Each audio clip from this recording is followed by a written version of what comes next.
Take a breath. If you clicked on this video, chances are you already know what it feels like to dread Monday morning, not because of the work itself, but because of a specific person. Maybe they've made you feel small in front of a room full of people. Maybe you've watched them twist your words into something unrecognizable by the time it reached your manager's ears. I want you to hear this first. You are not being too sensitive. What you're experiencing has a name. It has science behind it, and most importantly, there are real, psychologically grounded ways to protect yourself. In this lesson, we are going to look at two of the most emotionally draining types of toxic coworkers, the bully and the gossip. We'll draw on real workplace events, peer-reviewed psychology, and calm, practical strategies you can use starting today. This is not about revenge. This is not about winning. This is about reclaiming your peace. Psychologists define a toxic workplace behavior as any repeated pattern that undermines another person's dignity, safety, or ability to do their job. The key word is repeated. A single bad day doesn't make someone toxic. A consistent pattern does. Research by Christine Porath at Georgetown University found that 98% of workers have experienced rude or demeaning behavior at work, and that a single toxic team member can reduce the overall performance of an entire group by as much as 30 to 40%. This isn't just about feelings, it has measurable consequences. So why does it happen? Two personality traits appear again and again in the research: subclinical narcissism, a strong need for admiration and a lack of empathy, and social dominance orientation, the belief that some people are simply superior to others and should have more power. These aren't diagnoses, they are behavioral patterns, and they show up in every kind of workplace, at every level of seniority. And critically, organizations often let it happen. Sometimes the toxic person is a high performer. Sometimes leadership doesn't see it. Sometimes the culture rewards aggression as toughness.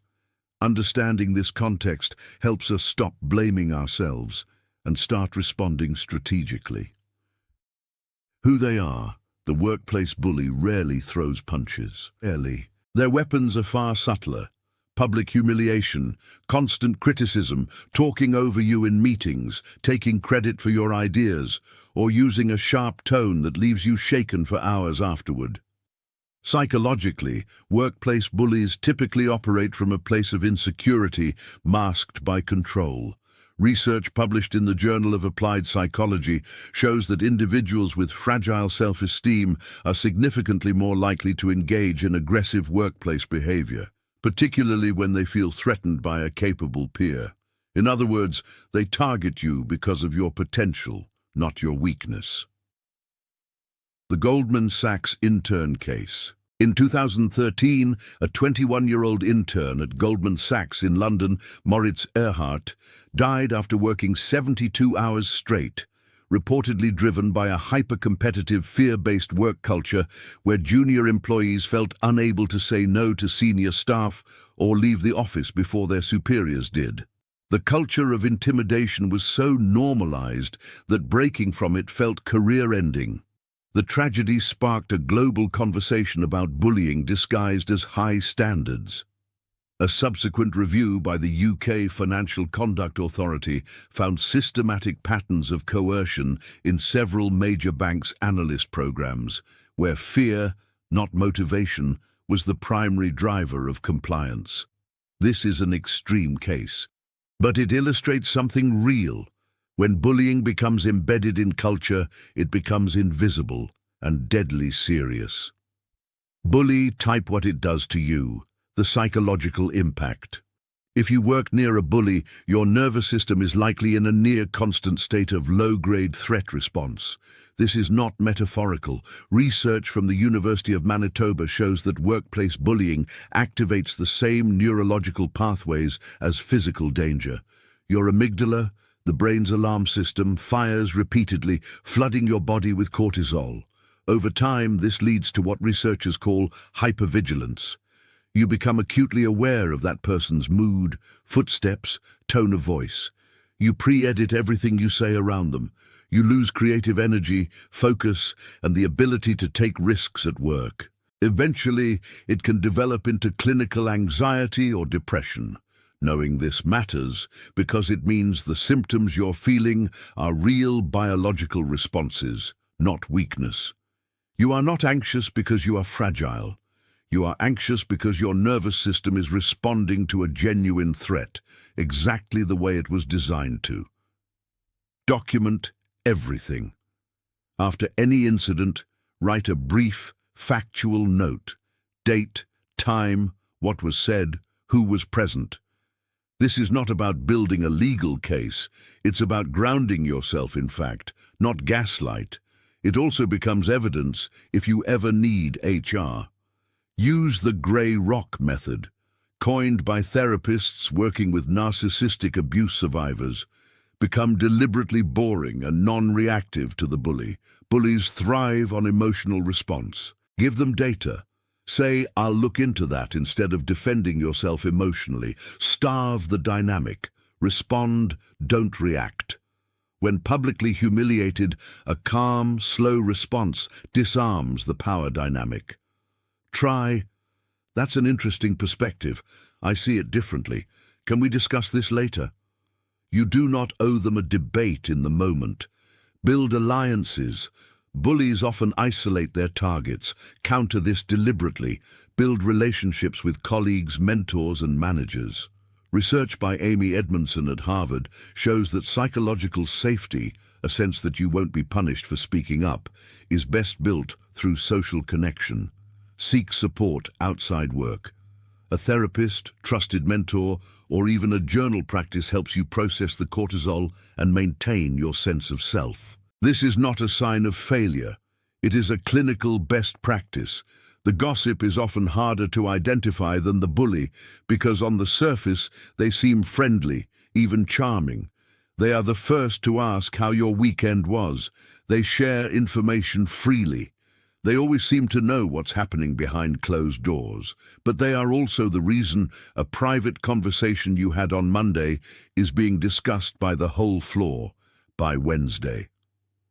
Psychologically, research by Robin Dunbar at Oxford, who famously studied gossip as a social bonding tool, shows that gossip evolved as a way to manage social hierarchies and alliances. In healthy form, gossip is how we share norms and warnings. In its toxic form, it becomes a tool of social manipulation. The gossip gains status and influence by controlling information, creating alliances, and keeping others off balance. They rarely attack you directly. Instead, they reframe you, subtly shifting how others perceive you, often with a mix of truth and distortion that's almost impossible to dispute. In 2020, BuzzFeed News published a widely read investigation into workplace culture at The Ellen DeGeneres Show. Multiple former employees described a toxic environment where a small group of senior producers spread rumors, humiliated staff, discussed employees' personal lives openly, and used social inclusion and exclusion as power tools. One producer was reported to have made racist and sexual comments, which were initially dismissed. The pattern, where drama and gossip were used to control who was in and who was out, ultimately led to the departure of several top producers and a formal apology from Ellen herself. The show was cancelled 2 years later. What the case illustrated to organizational psychologists was how a gossip-driven culture, left unaddressed, can collapse the psychological safety of an entire organization. The psychological impact. The particular cruelty of the gossip is the erosion of trust. When you're targeted by one, you begin to feel like you can't speak openly to anyone at work, because every conversation is potentially a weapon. This kind of social uncertainty is profoundly destabilizing. Research in social neuroscience shows that social exclusion and reputational damage activate the same pain networks in the brain as physical injury. The anterior cingulate cortex, which processes physical pain, also lights up when we feel socially rejected. This is why being gossiped about literally hurts. And unlike the bully, the gossip gives you no clear moment of confrontation. You can't point to an incident. You just notice that people seem a little cooler toward you, that meetings feel subtly different, that your ideas are getting less traction. Gaslighting yourself is a real risk. Am I imagining this? You are probably not imagining it. The most dangerous thing about gossip is that they make you doubt your own perception of reality, and that doubt is the real damage. Information diet. Stop feeding it. Be warm but vague. Things are going well, thanks, is a complete answer. The gossip thrives on material, personal details, frustrations, opinions about colleagues. The less you give, the less power they have. This is not coldness, it is self-protection. Name the pattern without accusing. If you hear something came from them, consider a direct, calm, private conversation. I heard something I said was shared more widely. I just want to make sure we're on the same page about keeping things between us. No accusation, just a clear boundary. Rebuild your reputation through visibility. Gossip rewrites your story. Counter it by writing your own. Contribute visibly in meetings, document your wins, build genuine rapport with colleagues who see your work directly. Let the work speak. Don't retaliate with gossip. It is deeply tempting to counter gossip. Don't. Research consistently shows that those who respond to gossip with gossip are eventually seen as equally untrustworthy. Rise above, not out of moral superiority, but as a long-term strategy. Identify your actual allies. There are people in your workplace who value directness. Invest in those relationships. Build a small network of genuine mutual trust. The gossip's power diminishes when you have people who know you directly, not through a filtered narrative. When enough is enough, escalating without fear. Sometimes individual strategies aren't enough, and that's not a failure on your part. If behavior is persistent, if it's affecting your health, or if it crosses into harassment or discrimination, escalation is not just an option, it may be necessary. Here's how to approach it. 1. Go to HR with documentation, not emotions. HR's job is to protect the organization. That means they respond best to facts, dates, incidents, patterns, witnesses. A folder of dated notes is far more powerful than a tearful account. Both are valid, but documentation leads to action. 2. Know your rights. In most countries, workplace bullying that targets a protected characteristic, race, gender, age, religion, disability, crosses into illegal harassment. Even where bullying is not illegal outright, as in most US states, it may still violate company policy. Research your employee handbook and, if needed, consult an employment attorney. Many offer free initial consultations. 3. Consider whether the organization is the problem. Sometimes toxic individuals persist because leadership enables or ignores them. If your escalation is met with dismissal, or if HR sides with the bully, that tells you something important about the organization's values. A 2022 study by MIT Sloan Management Review found that toxic culture was the single strongest predictor of employee attrition, 10 times more powerful than compensation. Your well-being is worth more than your loyalty to an organization that won't protect it. You get to choose how this affects you. We've covered a lot today, and I want to leave you with something that isn't a strategy or a tactic. It's a reframe. Toxic coworkers have power over your environment. They do not have power over your identity. The bully can take up space in a meeting room. Gossip can distort a conversation. But neither of them can decide who you actually are, what you are worth, or what you are capable of. The research is clear. People who develop what psychologists call psychological flexibility, the ability to feel difficulty without being defined by it, navigate toxic environments far better than those who either fight back reflexively or absorb the toxicity silently. You can acknowledge that this is hard and still choose a grounded, strategic response. You don't have to be unaffected. You just have to keep moving. Document, set limits, build your alliances, protect your nervous system.